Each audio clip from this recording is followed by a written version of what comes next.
Hey everybody, it's Eli Roberts at Adventures in Ink, a brand new comic book store in Leander, Texas. We are at the Reagan's Crossing Shopping Center, in between Seven Oaks Coffee and the Brass Tap.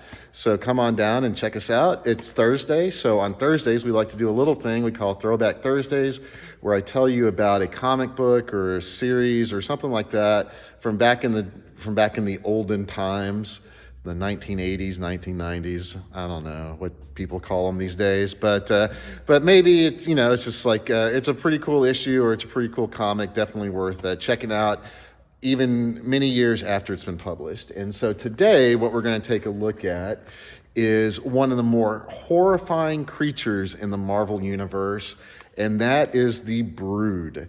So the Brood are a race. If you've ever seen Alien, the Brood are kind of in a similar vein in that they implant eggs inside people, and then the egg hatches and then it kind of takes over the person. Now, instead of like bursting out of their chest like a chest buster from Alien, the Brood actually take on the physical characteristics of their hosts. So the Brood can look like a Brood alien, which is very kind of like teethy, or they can look like their host.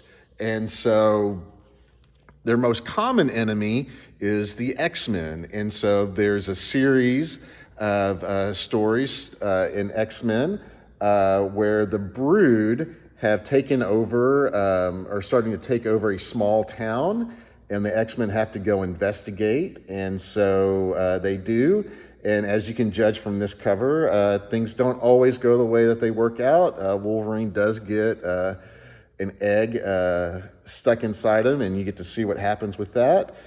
This is a really great story. It's about 3 or 4 parts. We have half of it at the store, but the story ends, and it kind of ends on a little bit of a cliffhanger in that not all of them get taken care of.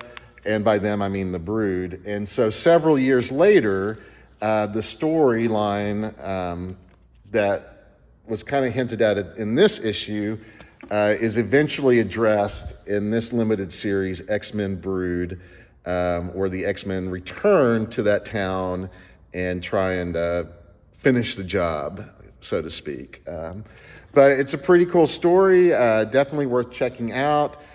Come on by and, we have parts of it that we're more than happy to talk to you about. All right, so X-Men and the Brood for Throwback Thursday.